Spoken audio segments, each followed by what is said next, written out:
తెలంగాణ రక్షణ సేన అధికారంలోకి వస్తే ఖచ్చితంగా భూమి లేని ప్రతి పేద ఇంటికి కూడా కుటుంబానికి 1 ఎకరం చొప్పున మేము భూలక్ష్మి పథకం పేరుతోని భూ పంపిణీ చేయడం జరుగుతుంది. నేనే అధికారంలోకి వచ్చేదాకా ఆగాలి, అప్పటివరకు పేదలు పేదగా ఉండాలి అనట్లే.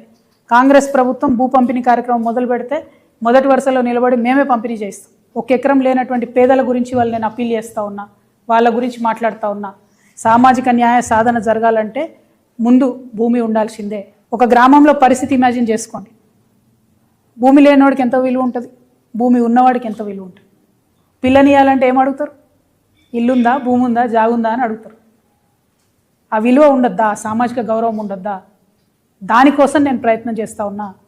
దయచేసి ఈ విషయాన్ని అర్థం చేసుకోవాల్సిందిగా మా మేధావర్గాన్ని అప్పీల్ చేస్తూ ఉన్నా.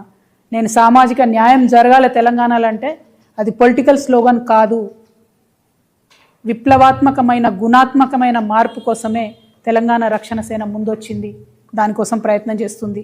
మరి భూలక్ష్మి పథకం కోసం మా ఆడబిడ్డలంతా కూడా ఆలోచన చేయాలి. మీ ఆడబిడ్డగా సమాజంలో గౌరవం సాధించాలంటే ప్రతి కుటుంబానికి కనీసపు ఆస్తి ఉండాలి, 1 ఎకరమన్న జాగు ఉండాలని బలంగా నమ్మే వ్యక్తిగా నేను ఈ పథకాన్ని ప్రవేశపెడతా ఉన్నా.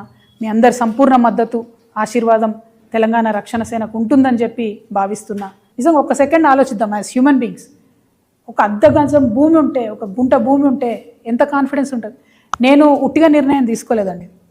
దాదాపు 2 నుంచి 3 వేల మంది మహిళలతో ఇంటరాక్ట్ అయ్యి, పేద మధ్యతరగతి అగ్రవర్ణాల్లో ఉన్న పేదవాళ్ళతో అందరితో ఇంటరాక్ట్ అయిన తర్వాత వాళ్ళని అడిగిన నేను ఏం కావాలి అంటే, మేము రేపు చచ్చిపోతే మమ్మల్ని ఏడగాలేయాలి, 6 అడుగుల భూమి లేదు మాకు అని బాధపడుతున్న పరిస్థితి నేను చూసిన. అట్లా అనేకమైన అంశాలు చూసిన తర్వాత, చాలా రిపోర్ట్ స్టడీ చేసిన తర్వాత, ల్యాండ్ అవైలబిలిటీ చెక్ చేసిన తర్వాత, పాసిబిలిటీ చెక్ చేసిన తర్వాత మాత్రమే నేను ఈ ప్రపోజల్ పెడతా ఉన్నాను. 1 ఏకర్ 1 ఫ్యామిలీ ఇవ్వగలుగుతాం. ఉంది ల్యాండ్, ఇచ్చే మనసు ఉండాలి. రేపు మేము వచ్చిన తర్వాత పరిపాలన అమ్మ మనసుతో జరుగుతుంది కాబట్టి అందరికీ కూడా, పేదవారందరికీ ఖచ్చితంగా దొరుకుతుంది. ఎందుకంటే గౌరవం ఇవ్వాలి, గౌరవం రావాలి అంటే ల్యాండ్ ఓనర్షిప్ ఉండాల్సిందే. అది ఇవ్వాలంటే కూడా మనకు నచ్చినా నచ్చపోయినా భూమి లేనో తీరు చూస్తారు, భూమి ఉన్నో తీరు చూస్తారు. అది ఊర్లో అయినా సిటీలో అయినా ఎక్కడైనా విలువ అనేటటువంటిది, సామాజిక విలువ అనేది ఆస్తిపాస్తులతో చూస్తారు. ఆ ఆస్తిని క్రియేట్ చేద్దామని నేను ప్రపోజల్ చేస్తాను. గవర్నమెంట్ ముందు, ప్రజల ముందు, మేధావుల ముందు ఈ ప్రపోజల్ పెడుతున్నాను. మా పార్టీ నుంచి ఈ అంశాన్ని సీరియస్గా తీసుకుంటాం. రేపటి నాడు అధికారంలోకి వచ్చినాక దాన్ని అమలు చేస్తామనే మాట ఇస్తా ఉన్నా తెలంగాణ సమాజానికి.